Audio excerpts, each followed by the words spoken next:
Hello, friends, and welcome to another episode of the Handyman Success Podcast. My name is Jason Call, owner of Handyman Marketing Pros. I'm here with my co-host, Alan Lee, the owner of Handyman Journey Business Coaching and Honest Lee Handyman Services in Sacramento. I also want to take 1 second to shout out Alan and Rich. You guys that listen to us know Alan and his Honestly Handyman service. Within the last couple of weeks, Alan hired a general manager, Rich, who is promoting the company. So now Alan is the official CEO, just doing the business and the marketing side, and the general manager is running his whole company. So I just wanted to shout out Alan and congratulations to Rich, because it's a huge, massive step that Alan's taking in his handyman business to further remove himself. Anyway, just want to take a moment to share that with y'all about Alan's journey in his handyman business. Today, we are joined by Kevin Moules of Dynamic Handyman Solutions in Turlock, California. Thank you so much for joining us, Kevin. If you don't mind, give us a little lay of the land and kind of where you're at in your business right now. Yeah, thank you guys so much for the opportunity. It's an honor to be here. Watched pretty much every podcast so far you guys put out, and it's just great to hear everyone's different stories. So again, name is Kevin Moules. I'm located here in Turlock, California, Central Valley, owner of Dynamic Handyman Solutions. I've been in business for 7 years as of May. 3 of those were part-time actually at the beginning. So I've only been full-time with the business since 2019 when I left my engineering job. My background is kind of that. I'm a registered mechanical engineer in the state of California. So that's what I did for 7 years before I kicked off this handyman business. Awesome. Let's get a little bit more information about like your current business, then we'll kind of jump into your story. I definitely want to hear about like the engineering and kind of like how how you were led to open a handyman business. If you don't mind kind of sharing like just rough like revenue numbers as far as like what you're planning this year, and do you have any like specific focus like within your business as far as service focus, like all residential, fencing? If you can kind of talk through a little bit of that with us. Yeah, so I think we were talking earlier about this has probably been the slowest year I've had in 6 years on this business. Just I think most people listening to this are probably feeling that in their own market and just the economy in general. I'm hoping to break 200,000 gross this year. We're already in right kind of the end of September. Only 3 more months left, and things get slower in the winter typically. So I don't know if I'll break that, but that's hopefully going to be the goal for this year. I was kind of looking at my numbers when I first started my business. So my first year part-time, 2017, I started in 2016, about halfway through. I grossed $54,000 as a side gig gross back in 2017. So definitely have grown because obviously now I dedicate full time. This is how I feed my family here, is my handyman business. Specific services. So I do a lot of fence repair. I actually have my C13, which is the California contractor's license for fencing, because it was one of the services where you have to charge quite a bit because materials are expensive and the labor just takes a lot for fencing. I don't do huge jobs, but I didn't want the CSLB on my back if anything happens. So I figured, if anything happens, I have my C13 in my back pocket if anyone asks any questions. I specialize in small to medium sized repairs. I'm not doing big work. Again, I'm not a general contractor, but maintenance, I do a lot of furniture assembly, do a lot of that. I just put a swing set together the other day. That was 6 hours. I work alone. So my team is me, myself, and I, all 3 of us. Sometimes it's hard to work with each other. Let me tell you, we kind of bag on each other sometimes. I do a lot of, this one's kind of unique, cabinet floor repair. I don't know, Alan, if you guys do a lot of this, but man, I do a lot of cabinet floor for the sink cabinet, because a lot of renters, even how many times do you open your sink cabinets? I don't. But I replace a lot of those every year. That's kind of unique. Furniture assembly, a lot of fence repair. Light plumbing, light electrical. So light fixtures, fans. I do a ton of fans. think I've probably done 500, 1,000 since I've probably started this business. So that a lot of TV mounting. So small services, that's what I specialize in. The stuff you're not going to call a general contractor to come in and do for you. That's awesome. And so you say you have your C13 for fencing. How long ago did you get that? How long have you had that? And maybe you could talk a little bit about the costs associated with that, because that's kind of an interesting topic here in California, because everyone's like, well, how do you make a living in California? Because you can only charge $500 per job. So maybe you could talk a little bit about that license and how that experience has been for you. Yeah, so California, there are schools that you can go to help prepare you. It's like a contractor's test school, and there's one here in Modesto. You can do it online. I did it online because now that you mentioned, I'm trying to remember when I did it. It was actually pandemic because every school was locked down for actual in-person classes. So it must have been like 2020 when I started looking into it. The class was $900. You don't have to do that, but the thing with it is they give you a booklet, I mean a folder about this thick of just study materials. And the thing is with the class, which I learned becoming an engineer, you can, I mean, the engineering textbook's about this thick. You don't need to know everything though, right? There's specific questions. So by going through the school, you're using their knowledge because they kind of know what the test questions are going to be. And so the material's a lot more precise on what you're studying. So I studied all that. And then the school also has practice tests that you can take, and you can take them unlimited times, all, for like 2 months, you pay for a certain amount of time. So I basically just did the test over and over and over until I got pretty much 90%, 100% on the test, because you start memorizing the answers. So, because you see the same questions over and over again. Now, when you take the test, there are quite a few of those questions that you've seen already. A lot of them you don't, it's plan reading, things like that. So that's the route I went, because, again, I just want to pay the money, know the information I needed to study, and then you go into a room. I think it's a 4-hour test, because in California, you also have to take a laws test, and that doesn't matter which contractor license you have. It can be B2, it can be fencing, concrete. You have to take a laws portion, and then you take your trade portion. And so the one that most people fail is the laws portion, because it's just all kinds of shenanigans about how much you can take, bill people, how you set things up, the laws. So again, that class covers everything. So that's why the $900 was well spent, and I passed it on the first time. And so I was just one of those, because a fence job, a smaller fence job, I do up to about 30 feet of replacement.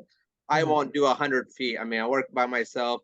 I have, we can talk about this later, but super important to have a Rolodex of people you can refer out to your customers that you actually trust, not just someone you heard about. And if I do that, kind of put a little star asterisk there and tell people I don't know these people. I just heard about them, but we can talk about that later. But that's a little bit on the C13. That way I could charge $2,000, $3,000 for a fence job. Set of gates I built several years ago is about $3,000. All steel gates, redwood pickets, everything custom built, painted. So I just don't want no one on my back asking questions like, you can't charge that. Like, well, yeah, I can. I have my C13, although I'm a handyman. Yeah. And so is there any other costs associated, like insurance, bonding? What are the things that are required for that? Yeah, so because I work alone, I don't need workman's comp in California. So if I have employees, like if I was Alan, yeah, I definitely would. Under that, by law, I definitely need workman's comp. So I don't need to pay that. I'm not bonded. I wasn't for the C13. That was not required. But there Okay. was, maybe that's a lie. I'm trying to think now. I do pay for something. I mean, I have my general liability insurance already for my business, but the licensing does cost money. So that just to hold a license, because it's California, they want their money every 2 years to keep any Right. contractor's license up and going. So that I do pay for.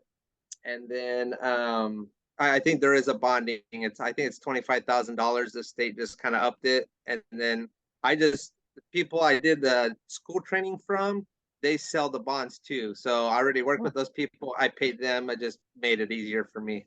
So that's the associated cost. Ongoing is just you have to keep renewing it, just like my engineering license. It just you got to keep it up and pay it up every couple of years. Okay. Awesome. Yeah, so man, let's dig into your past. Let's no, I mean Where I, are we going here, guys? I joke. You So mentioned I the came engineer to position. Jesus back in we're not going that way. Okay. Okay, so here's my past. So born and raised a farm kid, and I still help my parents farm a little bit. We farm almonds. Ammons. Some of those listening are gonna say, "What the heck are those?" And Well, you 99.9% of the rest of the world, y'all know them as almonds. well But here in they're the Central Valley where I'm at, we kind of shake the L out of it, and it's called almonds. So that's how you harvest them, Alan right? knows because his wife's from Ripon, so he knows Yeah. all about it. So that's what I grew up doing. So working with my hands, working with animals, love being outside. So agriculture. So I decided to go to school for ag engineering, more mechanical design for ag equipment because I grew up with tractors, equipment, fabrication, welding. I love doing all that stuff, and I still do.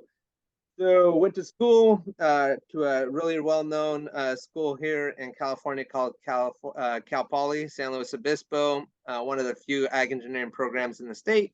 Went down there, got my degree, and then went and got my engineering license after I started working. So then I went to work for 7 years. So farm kids kind of go one of two ways. One, they hate what they grew up with, and so they don't want a part of it. And I have a lot of friends who did that, right? They're just like, I'm tired of ag, I'm tired with the cows, if it's a dairy, I don't want to do that. I'm the opposite. I really love it, and I wish I was farming full time, honestly.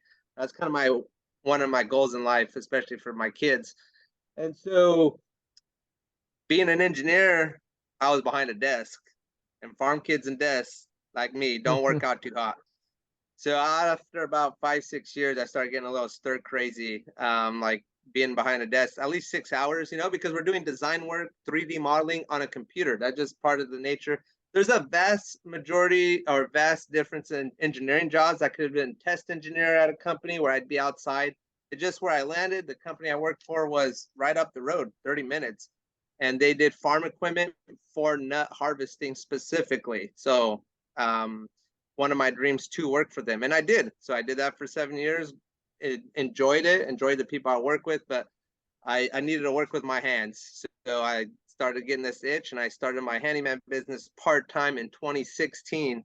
And then I did it part-time for 3 years before I went full-time. So what gave you the original idea to do handyman stuff? Like you just were thinking of stuff you do, or what?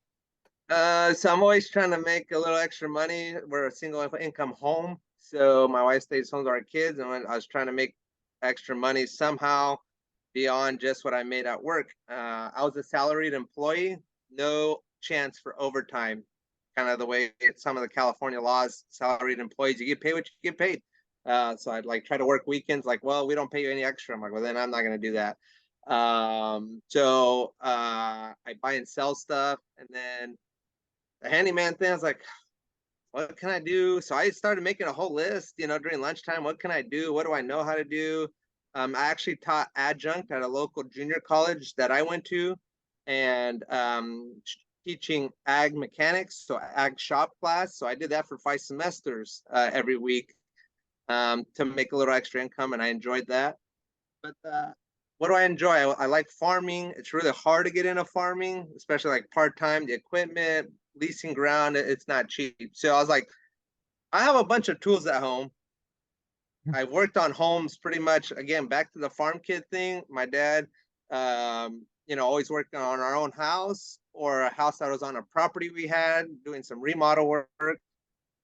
No pro, but I've done it.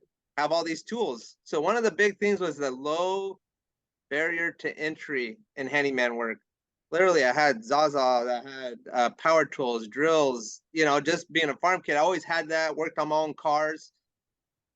What can I do with this? So then I wrote a whole list, and I think I found it the other day. What do I know? I know how to build a fence. I know, and I literally wrote all this list, and I would freak out like, I don't know enough. I don't know enough to start a business. I'm like, but then the way I got over that was like, dude, there's guys that build business over being a window washer. I'm like, that's all they do is washing windows. I'm like, that guy can, whoever run a business washing windows, and I know about like 50 different things. Let's do it.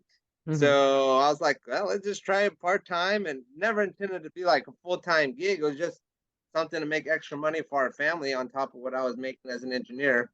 And I really wanted to invest in real estate, and I wanted to not take that money out of my regular income. So I started it part-time. Oh, you don't want to know what I was charging. We can get that. What were you charging? We gotta ask. Oh, here I am as an engineer making, I think it's like about $50 an hour, right out of college. And I'm like, hey man, I grew up working outside, working with guys in the field, ag, those guys they're just minimum wage. So at that time, probably $12 an hour. I'm like, dude, 25 an hour for like homework, working as a handyman, that's probably pretty good, especially you go on Craigslist. Oh, years of experience, 25. I'm gonna charge 25 an hour. You idiot. Like, you're making 50 over here on the desk and you're gonna charge 25. I didn't know, who. So yeah, we can talk about pricing a little bit later. Please make sure to bring that up, because I have some really strong thoughts on guys who are gonna start this part-time and pricing. So that's where I started, $25 in a Ford Focus. And there you go. That's awesome. So yeah, I would love to talk about the part-time side. Let's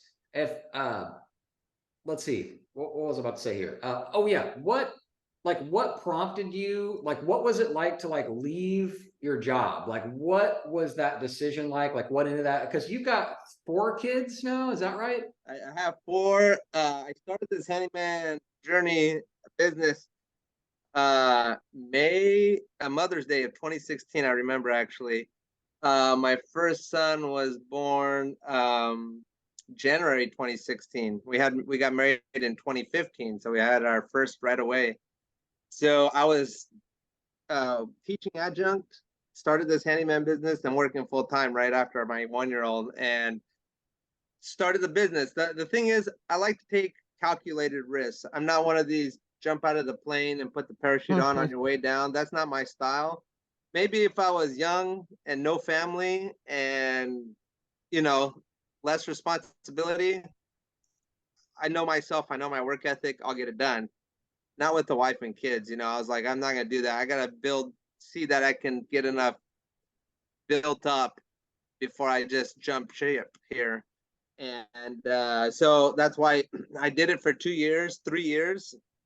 And it was all every weekend and every day, not every day, maybe 2 or 3 days after work to get that business. And so, I just saw the income, like 54 gross. So I only keep about like 50% of that. So I made like 25 on the side that first year, part-time, and then maybe another 25 the year following. And so I was like, okay, well, that's only working weekends and a couple days after work. What could I do full-time? Then watching videos, watching Alan, watching a couple other guys online, just, what to charge, how to bring up your pricing, talking to my wife. Hey, she knew I was going crazy in the office. And, I've dealt with depression seriously a long time ago in graduate school. So I kind of had that sense of personally what I was going on inside. Like, I can't stay behind a desk longer. Like, I might go a little crazy. My parents, it's tough. You see your kid, I'm an adult, but my head's just like, are you sure? Like, you just went to school for 7 years, because I went to graduate school to get my master's in engineering, and you're going to go do handyman work? Like, and I'm thinking, yeah, I could have skipped the college and done handyman work right away, But it was just, I had to do it for my mental state, because I like working with my hands, and I saw that the income was there. I saved, the way we did is, again, calculated risk. We saved a year's worth of expenses before I jumped ship. So if this thing went south and it just blew up, I would freak out a little bit. But at the end of the day, I could go back right to where I work. I can walk where I was working right now, and they'd give me a job. That's just the relationship we have, and so I can still go back. But yeah, it was I have my kids to take care of and my wife. I'm gonna save a year's worth, my wife and I, and that way, if anything happens, we're not freaking out, right? We have a whole year to figure it out. So that's what I would recommend to people. If you're doing it part time, trying to figure it out. If you're single and you're like, I'm just gonna do it, fine, 6 months, you know. But I wanted a little more cushion than that.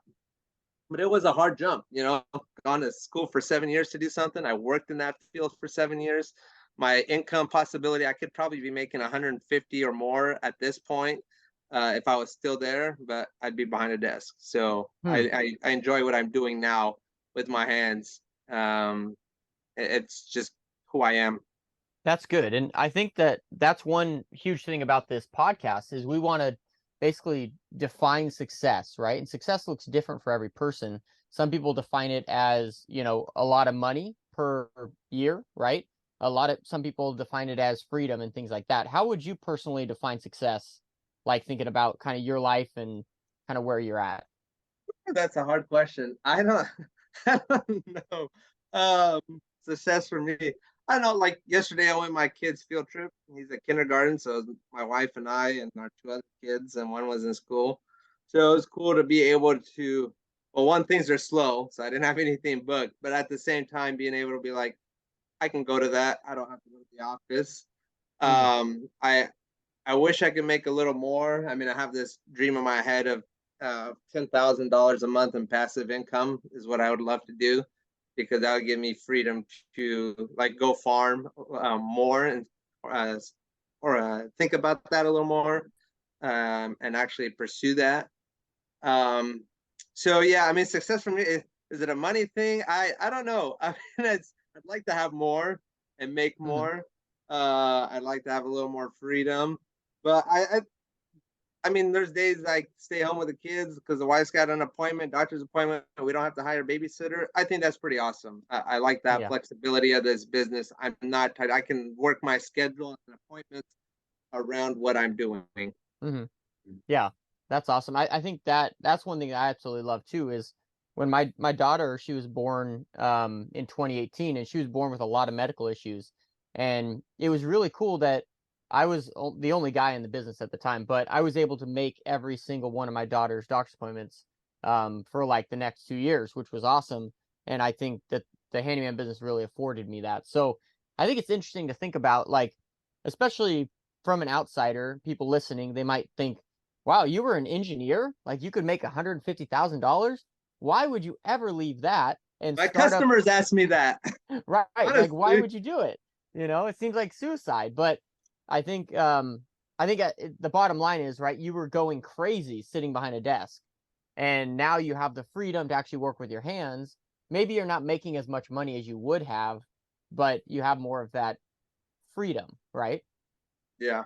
My customers ask me that question, like, hey, so Jason over there got me an awesome website, and part of it, I'm like, one of it's like, I'm not your average handyman. And people are like, what? And then you read down, it's like, I'm a licensed mechanical engineer in California. You're like, what the heck? This guy's an engineer? And people ask me, like, so I was on your website, like, you were an engineer? Like, yeah, I went to school for 7 years. Why are you doing this?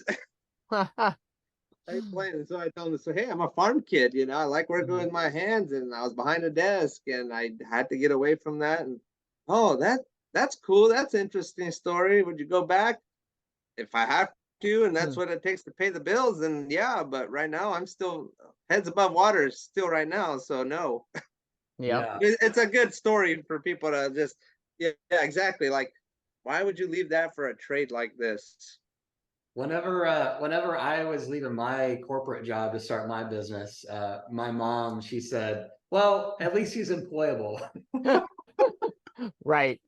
You know, like it reminded me your story of like your parents, like, what are you crazy, went to school for all this stuff? So I had the similar thing. I had so much investment into a career in finance, and I was working at a good company, and so this is just a general point of, if anyone out there hasn't started yet, you're in the early phases, like, you're not going to get a ton of like authentic support until you prove that you're getting after it and you're having some success. Because parents, you know, that they love you so much, they care about you, they default to that safety of, they want to see you with a solid paycheck. But anyway, my mom, I never forget her saying like, well, at least you're employable. Thanks, mom. I'm sitting here, my dad's my engineering degree is up here on the wall, and I'm just like, you know what? At the end of the day, I got a piece of paper. I mean, I got 7 years experience. I mean, I can go anywhere in the country right now and get an intro engineering job, right? Like, Mhm.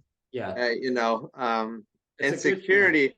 I love the the security. Yeah, until you get laid off, then what? Right. Right. So one thing, So, Kevin, if you could kind of offer some tips or guidance for the part-timers out there, because I know a lot of our listeners, they're either already part-time or they're thinking about starting a business and doing it on the side like you did. And since you did it for 3 years, what would you say some of the highlights there, like maybe some tips and maybe some things to avoid? man, it's tough. Y'all's family got to be on board. So my wife already knew I was a workaholic coming from a farming background.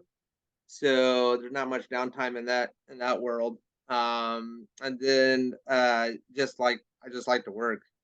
And so then having your first kid and newly married, and then let's start this business.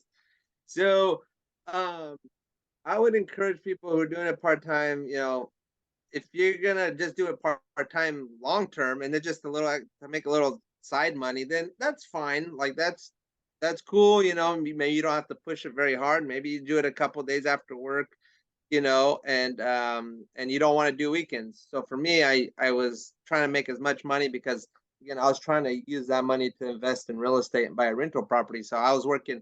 I don't work Sundays. For me, that's the Lord's day, so I definitely don't work Sundays. But every single Saturday, I was pretty much out the door at 7 o'clock. I start all my jobs at 7:30 is my first scheduled job time. So every Saturday I was gone, and probably 3 to 4 days a week whenever I could schedule for 2 years. So it was tough on my wife, and because then the second baby came 2 years later. So we had three of them, and I was gone. And that was at a point where I was like, okay, I'm making enough revenue part time. I should be able to double that, right? Full time. I'm doing it part time over after work.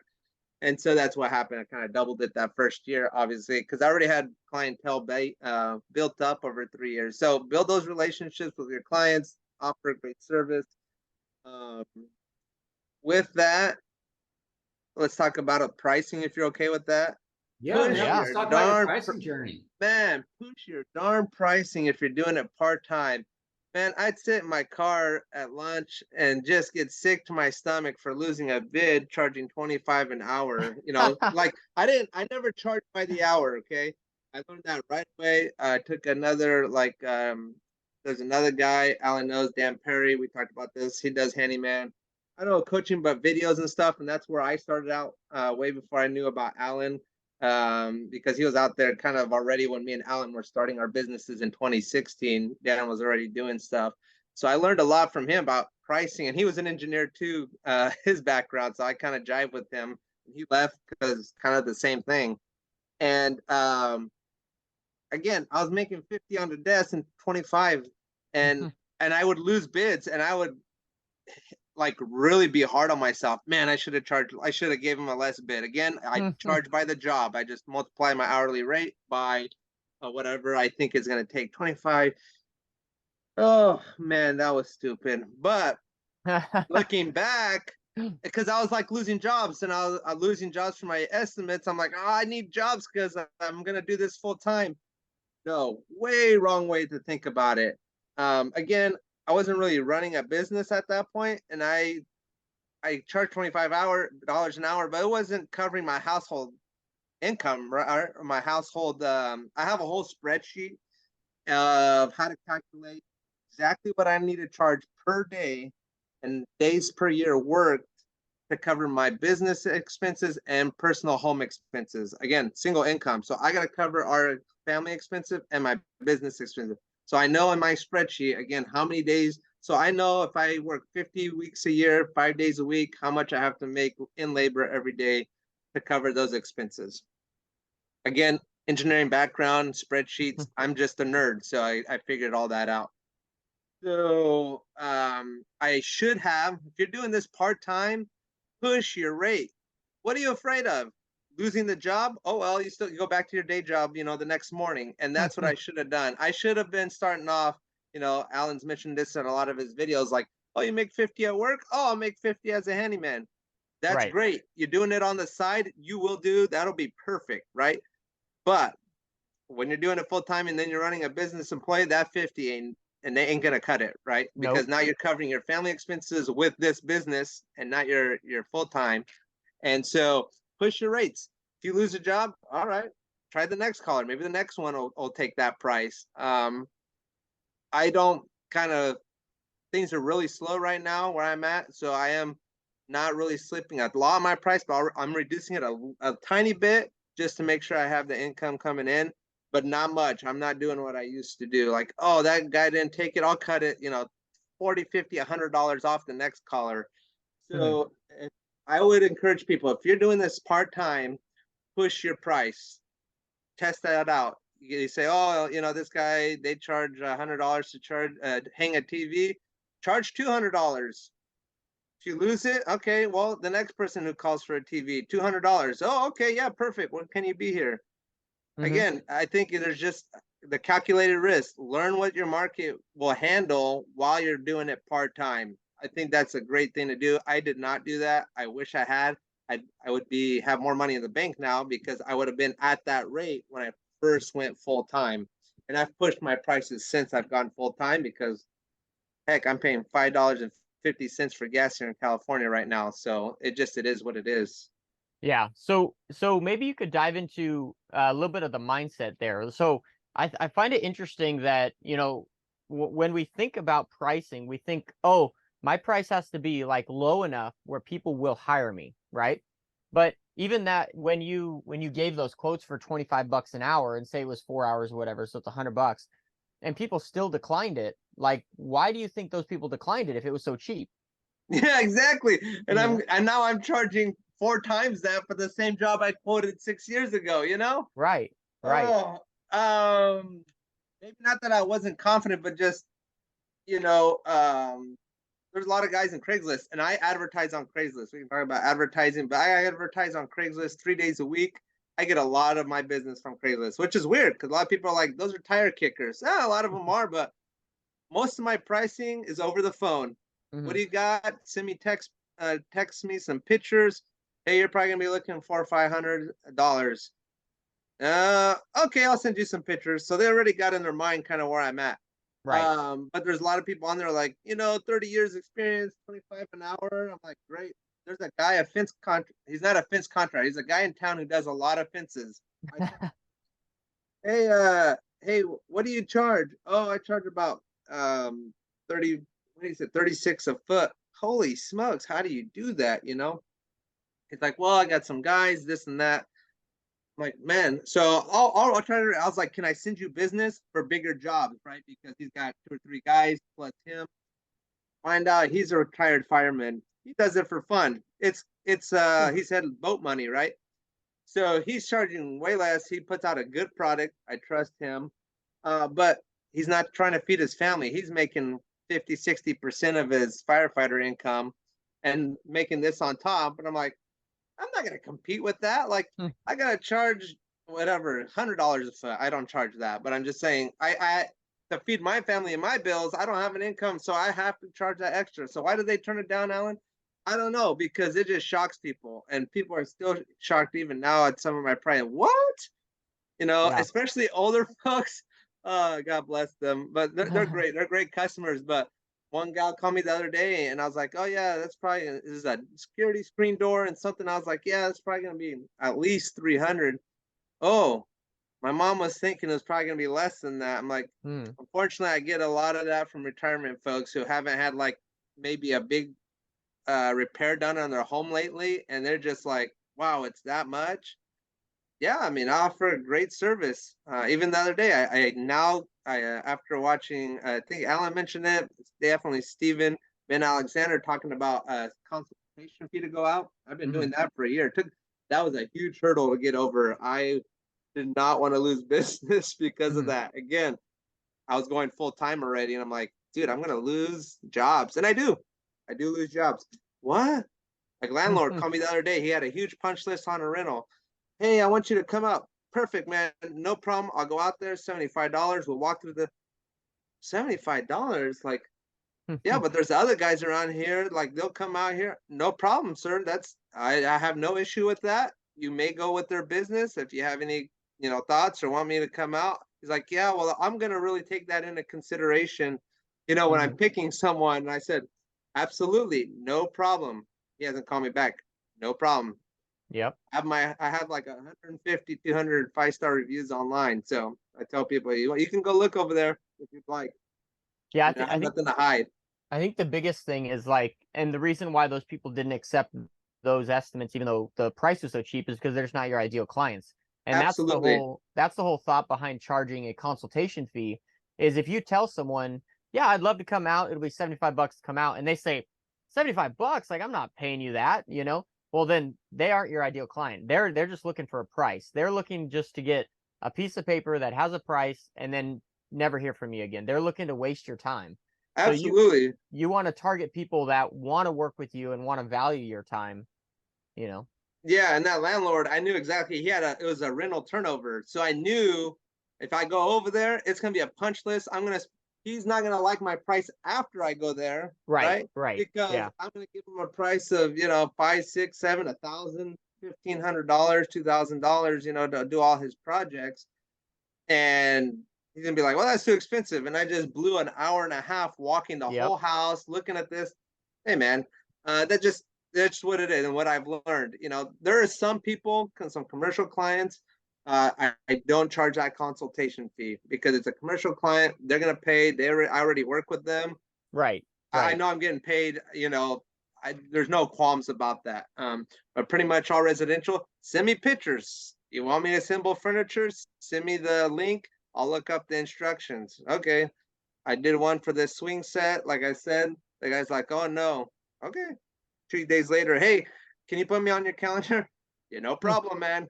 Right. Um, Yeah. so yeah, I go like ahead. what you said. You kind of slightly mentioned, I've got like 150, 200 reviews. So we talk about this quite a bit on the podcast, but to charge a premium rate, like it's all got to be cohesive, like your online presence, great reviews. You've got the logoed shirt, the hat, like a professional experience. Like you need all these things work together to be able to charge a consultation fee, to be able to charge a premium rate, and your ideal clients are attracted to that. They want to work with a company that's got 131 reviews on Google. That's how many reviews Kevin has, because it speaks to that ideal client. So he's attracting that. So he's going to win more of the bids at that premium rate. And I only mention this because I see a lot of posts on the Facebook groups and whatnot of like, oh, I can't charge that. There's no way. It's like, well, maybe not now, but as you build up, you can. Right. Yeah. You Yeah, establish and that I would brand. just test things, right? Like if you're doing a full time, like I can't charge that. Well, maybe the next call you just throw out that higher number, like add another $50 to the job you've already been doing for one price. All right, they turned it down. The next call for that same job, add that $50. They bite. Okay, maybe make that your new one. Try it again, another 50, whatever it is. You got to push your rate somehow. Yeah. Again, it's not by the hour. I do have some jobs that are flat rate, and so they don't fit in my 2 hour minimum. I do have a 2 hour minimum now in my brain, right? The customer doesn't know it's for 2 hours. I kind of tried Joseph Millis's half day and full day, and I played with that a little bit, but I felt between my 2 hour and 4 hour would be a half day. Like there's a lot of jobs that are in that 3 hour range, and the jump between 3.5 day at 3 hours and that half day rate is just quite a big jump. And I was losing jobs. I'm like, man, I could have done that, So I kind of backed off that a little bit. I still, if I'm doing like a fence job, that's going to take a full day. I do my full day rate in my head. Hmm. I have a 2 hour rate, but then I was losing jobs, super simple jobs like changing a float valve in a toilet. You know, I'm like, oh man, I'm losing that. I can go do that in 15 minutes, or a door handle, 15 minutes. So I decided, you know what, 30 minutes and less, $205. I know some guys are watching this like, dude, you're on crack. I am. I also live in California, Yeah. so things aren't cheap here. Again, commercial I have liability insurance on business, all my vehicles on commercial auto insurance because of my business. So that it plays more expensive than your regular car you have in your driveway. Everything's just really expensive here. And so I use that 205 quite often. Oh, you need a doorknob change? 205 plus part. Like, oh, that's expensive. Yeah, no problem. Okay. And then sometimes I get a call back from okay, let's do it. And so it's a job will take me 15 minutes, but it's not my 2 hour rate because the jump is just that much bigger. So it's just to keep things going. And then I work for that client and hopefully they'll call me back for a bigger job later on. Mm-hmm. Awesome. I know one of the topics that we hadn't discussed in our podcast yet that I know has been talked about quite a bit in the group. I've talked about this with clients and peers. Alan, you've mentioned it, but this current calendar year is one of the slower years as far as people seem less like willing to jump on quotes, especially larger ones. I've heard that especially from larger contractors. If you could just kind of talk about this year and like, because you mentioned to us before we, click the record button, it's kind of been a slower year for you. Yeah, I have some thoughts on that too, but I'd love to hear your thoughts, Kevin. Yeah. So like I was saying earlier, I'm hoping to break 200 on gross income this year. And but starting, really for me, my brain was Halloween of last year. I already noticed slowing down, which is kind of normal. It's winter. If your business is set up right, you don't have a slowdown time. And so the last couple of years, COVID, I think Alan can say, and most of the guys in the group, was awesome for our business. Mm-hmm. I was super busy 2020, 21. 22 till summer, kind of the end. And things slowed it down, and I was like, that's interesting. But okay, it's October, November. But then I talked like some other tradespeople like in town. Like I know a guy goes to my church. He owns a glass company that's been in business for 40 plus years. And he's like, I have to lay off people already. He's like, things are really slow. And I'm thinking, this guy's been in business for 40 years. He hasn't, but the business name has, and he's been an owner probably 20 years. I'm like, and if he's telling me that, and they're one of the top in the area, I'm like, then it's not just me, right? And so that was January, and I was like, okay, it'll kick back up, but it's kicked up a little because it was springtime, but my schedule is definitely not booked like how it's been the last 4 years or 3 years since I've been 4 years since I've been full time with this business. It is way slow. I don't even have next week booked out. I'm not a person that does full, what books out a month or two. Mostly I think because I'm doing smaller jobs. I'm not remodeling, I know people wait 6 months, a year to do a remodel on a kitchen because they want to work with that specific person. And even though people may want to work with me, if I was booked out a month, they're probably not going to hold out a month for a faucet replacement. Okay, I'll just hire Home Depot. That's fine. Some people will, but again, we're out here on the left coast of the United States. Things are absurdly expensive, and interest rates are absurd. I also invest in real estate. People are just holding on to their cash a little more. I think they're only repairing stuff really if they have to. Like I've had landlords who have tenant turnovers. Okay, that's a good time to do it. They're not going to wait, right? They need another tenant in there. I just did a big job for a new customer. All new light fixtures in the house, new fans, new mirrors, toilet paper, and towel bars in the back. They kind of did a whole home remodel, and I did all that small stuff. They're not going to wait for that, right? They need someone in there, so they found me online and called me, which was fantastic, and I was grateful because that was a bigger job for me. But I, in general, I think just people are just holding on to their stuff, holding off their cash. Again, I'm pretty frugal guy.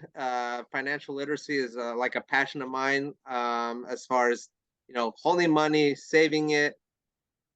At the end of the day, I'm not freaked out. I have enough in the bank to not work for a year and have my family be safe. Again, it's having that cushion like I had when I started this business. I'm not going to jump out and put the parachute on the way down. That's not how I work. So I'm going to have some pesos in the bank in case slow times like this, I'm not freaking out. I'll go spend some time with my kids. But that doesn't stop me from, getting dinged online and responding to people. I always respond within typically 24 hours of getting a request. So I want, hey, thanks for calling me back. No problem. I think part of this business is a lot of people like, I don't answer the phone. I don't answer my phone a lot either, especially when I'm in customer homes. But I make darn sure I return every single phone call within a day, even if I can't do the job, because I'm like, hey, this is Kevin. You call me. I can't do that. Oh, thanks for giving me a call back. That way they're not waiting on me. Like that guy I called and he never called back. You see that on 2 and 3 star reviews on people's business pages all the time. I called this guy, he never called me back. You know, he didn't call me back. I know Alan ran into that when he was starting his business. But yeah, it's one of my pet peeves. Like you got to call people back. If it's a 1-800 number and it's a third party maintenance for commercial, I don't really worry about that. But it's a homeowner. Hey, I can't do that. Call this guy. I have a whole Rolodex of trust people I can send out to my customers that I trust in my home, and they are super appreciative of that. Awesome. That's awesome, man. Yeah, what do I you love think, it. Alan? What's your take on because you felt that same thing in your business this year, have you not? Yeah, it's definitely one of the slowest years here in 2023. I would say when me and Kevin started, we both started part-time in 2016, and I think at that point there wasn't necessarily this we could call it an honest handyman or reliable handyman or integrity handyman or whatever we're trying to create here, where there was only like kind of what I call chucks in a truck around. So when we started up, we wanted to do things professional, we wanted to do things right. It was fairly easy to get going, right? Because there wasn't a whole lot of competition. And then that kind of rode us through to COVID.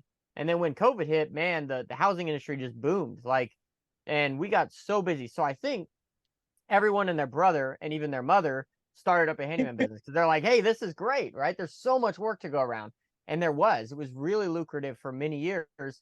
And then, like you said, at the tail end of 2022, I think definitely the economy started catching up. All of the stimulus stuff, I think, started pouring in, and we started seeing some of the effects of that. Now we have, high inflation, high interest rates, all that stuff. And so now it's kind of like, it's going to get to a point of survival of the fittest, really. So I think so it's a good time and a bad time to start out a handyman business, depending on what type of handyman business you want to start out on. If you want to create a chuck in a truck business, this is a bad time to start. If you want to create like an honest, respectable business, this is a great time to start, because the people that are like you, Kevin, that answer the phone, do the work they say they're going to do, give a reasonable quote, those are people that are going to survive through this next season of kind of hardship. Because I think all those other people that just started out in business, that like during COVID, that, chuck in a trucks kind of rose. And I think all those people that don't have the established branding, they don't, have a long time reputation, they're going to end up dying out here pretty quick because work is hard to come by, So I think that people like you are going to keep sticking around. And I think that's kind of the recipe for this next season of the handyman business, I hope I stick around. I mean, that's one of the things that separate, like I mentioned Craigslist, right? I get a lot of business on Craigslist. So one of the good things they actually did is they charge you $5 every time you post a Right. listing Yeah. on a service. So it doesn't matter what service you have, window washing, handyman, whatever, they now charge $5. Mm-hmm. Fantastic. I was so gung-ho for that. Why? Yeah. Because Chuck's in the trucks and be like, $5. Right. Yeah. They don't want to compete. Yeah, they're like, I don't want to pay $5. I'm like, fantastic, $5. That's cheap advertising. That's $5 a day, times 30 days. If I do it, I do it Monday, Wednesday, Fridays. Monday right after the weekend, Wednesday halfway the week, Friday right before the weekend. People need stuff done. And it's the first thing I do in the morning when I get up. It's $5, $15 a week, and I make, 2 hour, 3 hour, $300. That covered that really quickly. So I know different guys in the handyman group. They're like, Craigslist sucks in my area. Totally understand. You just got to try it. But yeah, the charging the $5 definitely separated the guys who are like, I'm just doing this for fun and beer money, versus someone who's like me and I'm posting 3 times a week. And this is what I do. I have my pictures up before and after. I list out the services. But I don't do anything about pricing. I don't say I'm affordable. Those are some words I learned from Dan's class back in the day. Like, don't say you're affordable. because that's a mindset people. And then you hit them with like whatever price, like what? Holy smokes! I'm like, so I don't use any of that wording. Great Yeah. deals. I don't use any of that wording. And this is this is my business. This is what we provide. And I'm always one. If I don't know how to do it, I don't wing it. That's Mhm. not how I work. I don't know how to Mhm. do it. I'm going to tell you straight up, Mr. and Mrs. Customer. I know I've worked for you for 5 years. I don't know how to do that. But you know what? I have a guy. I have a guy. That's Yeah. kind of, I know That's, someone. Okay. And I'll give him a list. And I get this all the time. Man, that guy you sent over, they were great. They were great. mm, Every person you've sent to me has been great. I'm like, well, yeah, because I sure as heck wouldn't want them in my house. Why right. would I send them to you if I don't want them? Yeah. I'd know I'm gonna work and send you people that work like me, and they might not be neat freaks like me. That's one of my biggest pet peeves in this industry. Y'all, if you aren't cleaning up, I'm talking to you. You got to clean up at the end of your job. You dirty That slob. ticks me off. Get Man, a that makes me vacuum. mad. Tell them, Huh? Kevin. Tell them. Dude, Preach it. Preach it. talk about getting my blood boiling, man. That is, yeah. So, so Kevin, what parting advice would you have for people that are listening to us? Either people that might just be looking at getting started in this, they might have had a business for a few years. What kind of parting advice would you have for these guys? Man, if you're interested in getting this business and you're working full time, I encourage you guys. I mean, I had a bucket of tools. What can I do with what I got? Make a list of what you know how to do that you don't have to go spend thousands of dollars of new tools to do. All my tools I bought when I started was all used. Everything was all Craigslist that I bought. And but I think my biggest encouragement is push your pricing if you're doing this part-time and going to start off. Call around. I called around plumbing companies. I called around, what do they charge an hour? I called around just to get a feel what people are charging to come out. And then I kind of threw my number out there somewhere. And then I should have pushed a lot faster. So if you're going to do it part-time, I encourage you to do it. It is be nice to people, be Mm, nice, answer your, like I said, you don't have to answer the phone right away, especially if you're working part-time. Yeah, right. I'm not going to answer my call while I'm working. But when I got off of work, made darn sure that I called those people back right away and told them, hey, this is when I can come out. This is what I can do. No, I can't do that. So return phone calls, I think, is even more important than picking up right away. I lose business because I don't pick up right away. I understand that. mhm. But I have my website. They can go there. They can find me on Yelp. They can find me on all kinds of different advertising platforms. Fantastic, fantastic. And one thing I want to mention about Kevin, Kevin is a YouTube star. We recently made a video where he basically gave us a tour of his U-Haul. He converted a U-Haul into a handyman van. So for anyone watching here, you can go check that out at the Handyman Journey YouTube channel. It's called Handyman U-Haul Truck Build Out. And he's got a fantastic setup. So I think that's really cool, Kevin. And I think that alone sets you apart from other people. You come ready with all the work and you're ready to rock and roll. So that's fantastic. Great. Yeah. And I'm pretty much an open book. If there's a handyman, I mean, I've had handyman reach out to me from across the country, guys from SoCal. I've talked to guys in the Midwest. I don't know, probably through the Facebook group, Mhm. asking about pricing. I've talked their ear off for an hour. I'm like, this is what I've done. This is where I've advertised. This is where I've spent money advertising. These people suck. Don't work with these people. Like, I've already have that experience, so why not pass it on? I'm pretty much an open book. I have a spreadsheet, like I said, to figure out a work that I've given that spreadsheet on the Handyman Facebook page. It's on there. Anyone watching this on the Facebook page, you can reach out to me and I can shoot you that spreadsheet. There's been a handful of guys who have used that for their business to figure out, again, what's your family expenses, what's your business expenses, and what do you got to make every single day you want to work to cover that? Because if you don't cover it, the thing is, again, about my financial literacy, I love, you got to know where your money's going. You got to Yep. know. You don't keep track of it, man, it'll eat you up. You'll be in the hole and you don't even know it. You keep seeing the money coming in, but you got a huge spigot, leak somewhere, and Mhm. you'll find out real quick by using that spreadsheet how your money is behaving and where it's going. So, yeah, if anyone wants to reach out to me there, feel free to do so. Definitely. Well, Kevin, thank you so much for just all that you do and what you bring to the handyman journey. It's fantastic having you on the Handyman Success podcast. I also wanted to give a special thanks to my co-host, Jason Call. Absolutely fantastic. If you guys need anything website, SEO, marketing related, Jason Call is your guy. You can get in touch with him over at handymanmarketingpros.com. And also, if you want to reach out to me, you can reach out to me at handymanjourney.com. I am a business coach here to help you guys grow your handyman business. But thank you guys so much for tuning in. All of y'all listening to this, we would just be talking to ourselves if you were not here. So we thank you guys for joining in on this, and we want to give you guys more content. So we have a monthly webinar that Jason and I do. You can get more information about that over at handymansuccess.net. Make sure you go check that out, register for the next webinar.